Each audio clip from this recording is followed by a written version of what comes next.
To tell the history of America is to tell stories of her rivers, to recount heroic legends of the men who traveled them, the explorers and trappers, the merchants and settlers, and the loggers who put the rivers to work in building a nation. Young America needed wood for warmth and fuel, for tall ships and great cities. The loggers saw in the free-flowing river an efficient way to transport timber to the sawmill. The river drive began in New England. For more than a century, it was repeated in forests across America. All winter, the loggers cut timber and stacked it along the frozen rivers.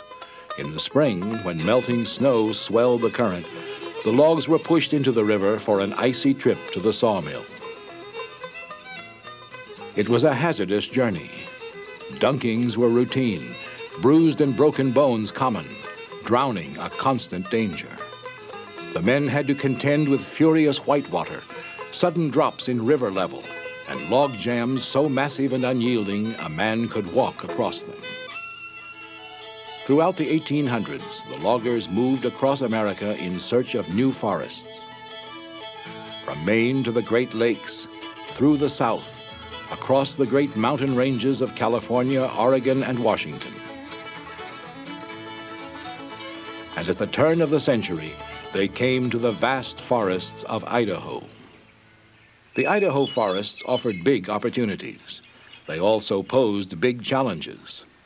In Idaho waited some of the most inaccessible timberlands in America, great stands of trees guarded by steep mountains and sweeping plateaus. Often the only way out was an unpredictable mountain river. Idaho saw many great river drives, but one in particular holds a special place in history, the drive down the North Fork of the Clearwater River. This drive occurred annually for nearly 50 years. For many of its final years, it was the only major whitewater drive in America. It ended in 1971 when a dam turned the North Fork of the Clearwater into a placid reservoir. The drive is now history, but the memory lives. The Idaho loggers who took to the river each spring still tell stories of the last great whitewater log drive in America.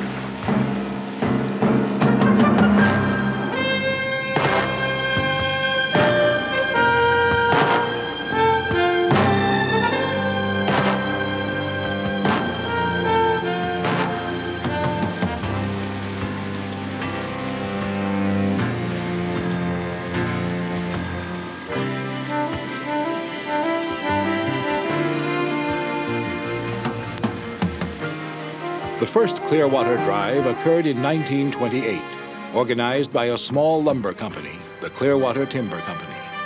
It eventually evolved into the Potlatch Corporation, today one of the country's major forest products companies. The drive began far up the North Fork of the Clearwater, beneath the 7,000-foot peaks of the Bitterroot Mountains. There were 95 miles of snags, whitewater, and shallows before the logs reached the Potlatch Mill at Lewiston on the Idaho-Washington border. The drive was an annual event. All year, potlatch crews harvested timber high in the mountains. Earlier drives used water flumes to send the logs directly into the river. Beginning in 1956, the logs were stacked in decks along the river before the drive. These decks reached 40 feet high and up to a half-mile long. In May, when the river began to rise, the decks were pushed into the swollen river.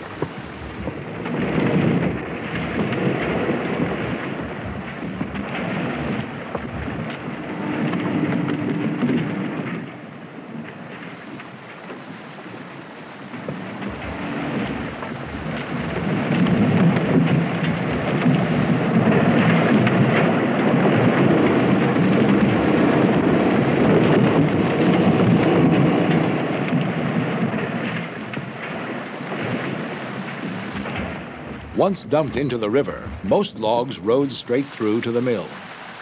But there were those that hung up on rocks or sandbars.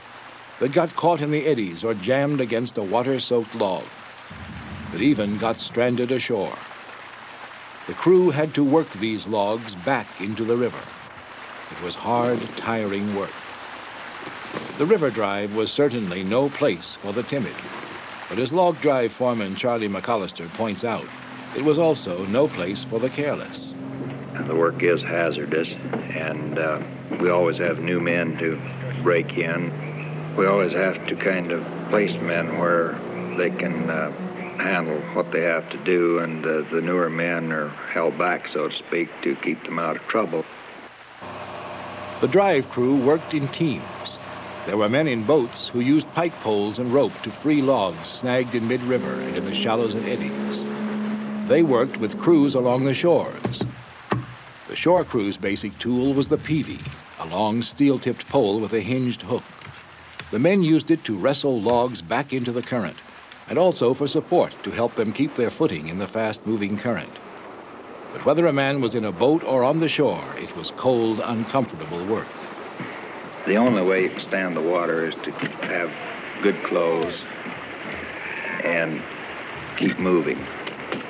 The men are practically required to wear wool underwear, cork shoes, and life jackets.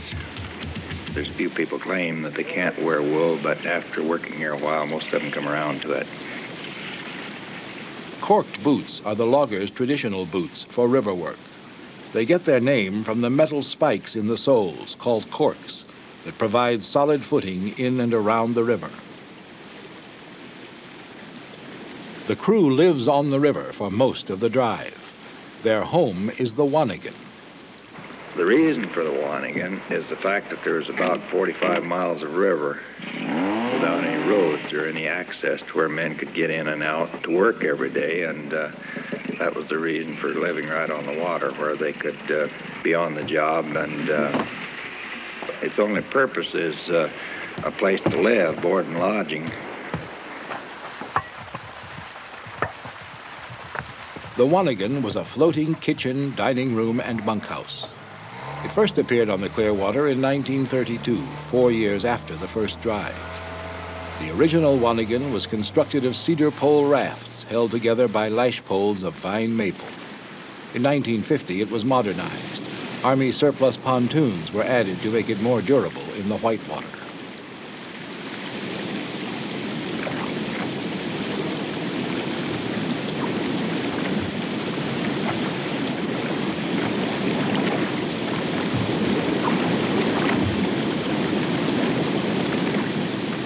The Wanigan used in the last years of the drive consisted of 3 linked rubber rafts, a central cookhouse and dining room raft, flanked by 16-man bunkhouse rafts.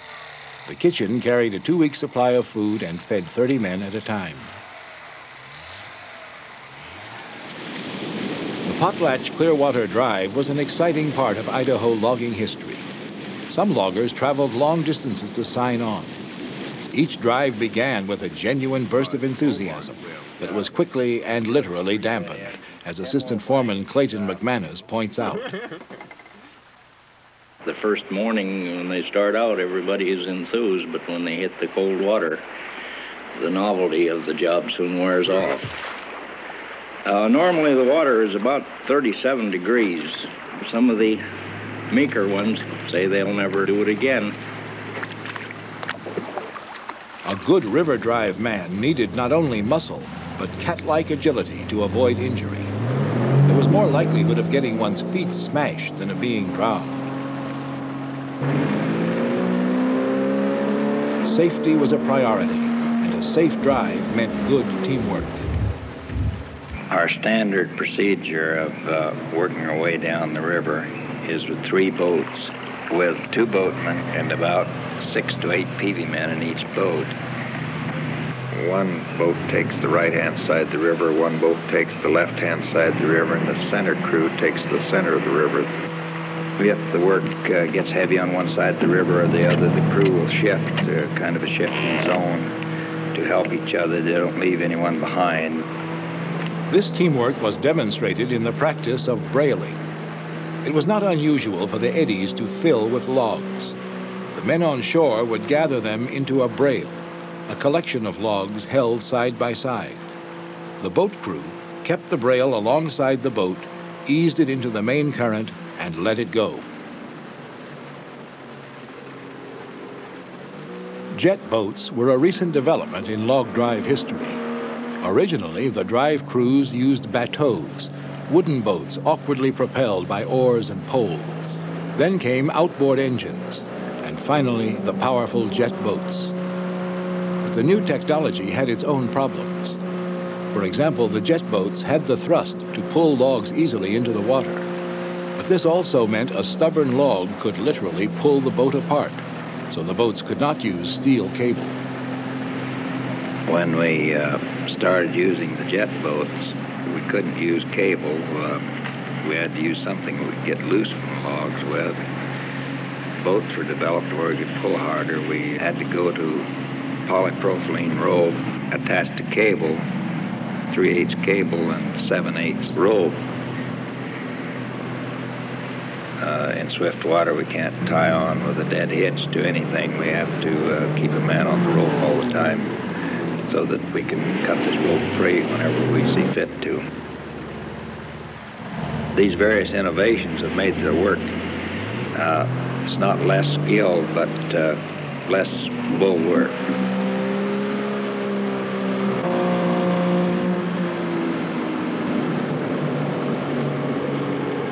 Yet the bull work, the back-breaking manual work of freeing the logs, remained the chief characteristic of the river drive until the very end. The work is dangerous. It's hard work. It's miserable at times. It's just a job like any other job. Starting in the early 30s, a small bulldozer accompanied the drive crew. It had its own raft.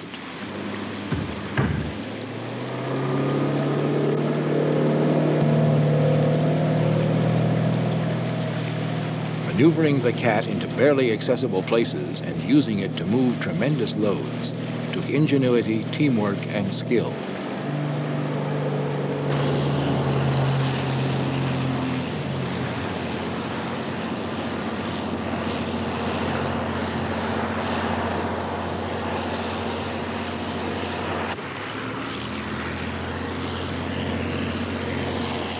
If the drive was short on actual glamour, it did not lack for excitement, such as when the crew was hauling a center. Centers are the most exciting because usually they're hung up in the front. The downriver side, there's a rock or shallow water or stump or something that's holding them there. Once you get those started, they will oftentimes unravel back into the deeper water, and you get quite a bit of action, quite a bit of excitement, and you don't know just when the center's going to haul.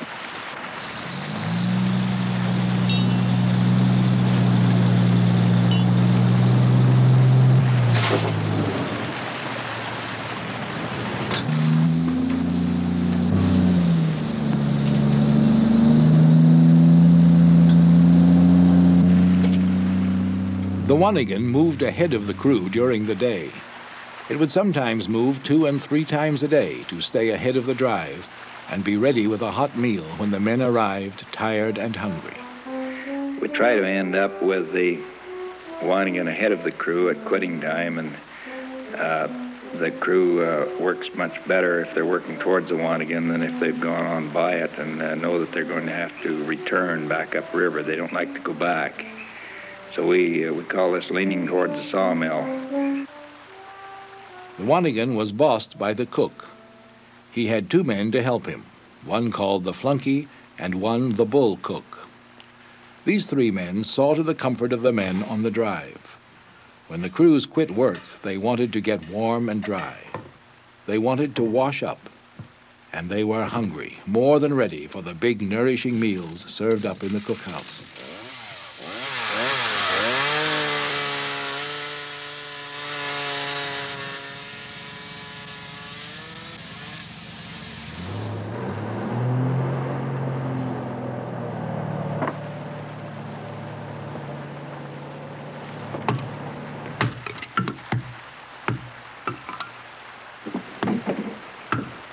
always have a beach fire at the camp when the men come in, and they have a chance to stand around the fire and warm up and also dry out.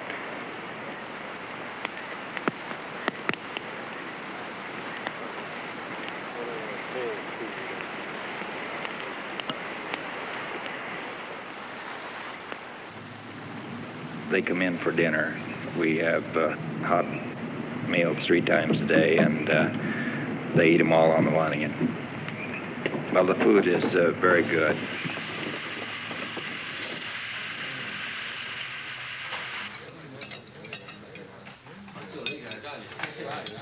The Potlatch Wanigan was unique. Its name is based in logging history. The name originated in New England, where Wanigan referred to the commissary or the bunkhouse. The Potlatch Wanigan was both of these things and more. Yet as convenient as it was, the Wanigan could never take the place of home. We are confined. There's 16 of us sleep in a room, 16 by 22 feet.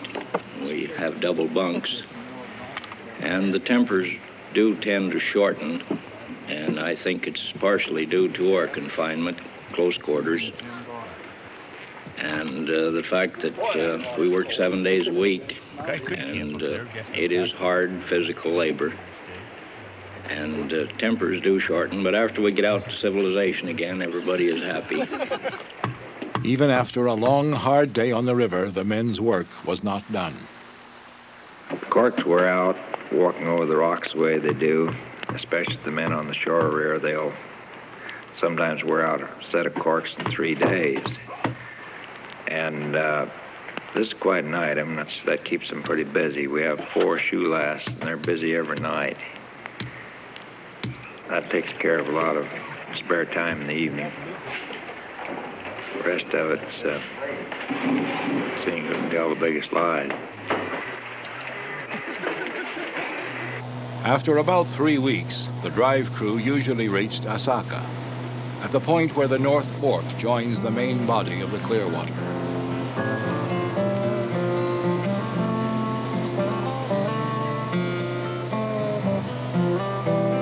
The hardest work was over. Here, the river was accessible by road, and the drive crew found much of the work being handled by potlatch crews using heavy machinery.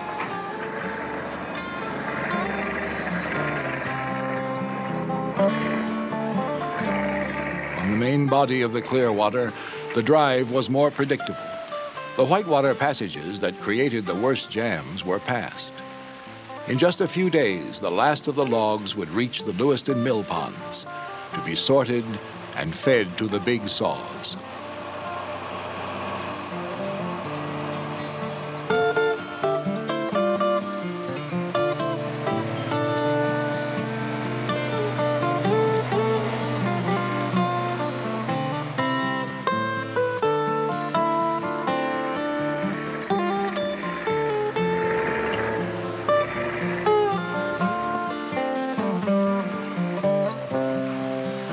In the spring of 1971, the Wanigan made her last trip downriver. When she was dismantled and stored for the last time, an era came to an end. America will probably never see the likes of a great whitewater river drive again.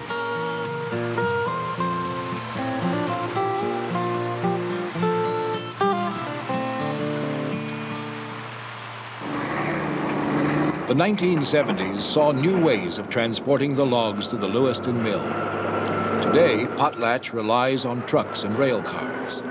Yet even with modern machinery, logging is still demanding bull work. And the men still step lively when they hear a tall tree crash through the forest.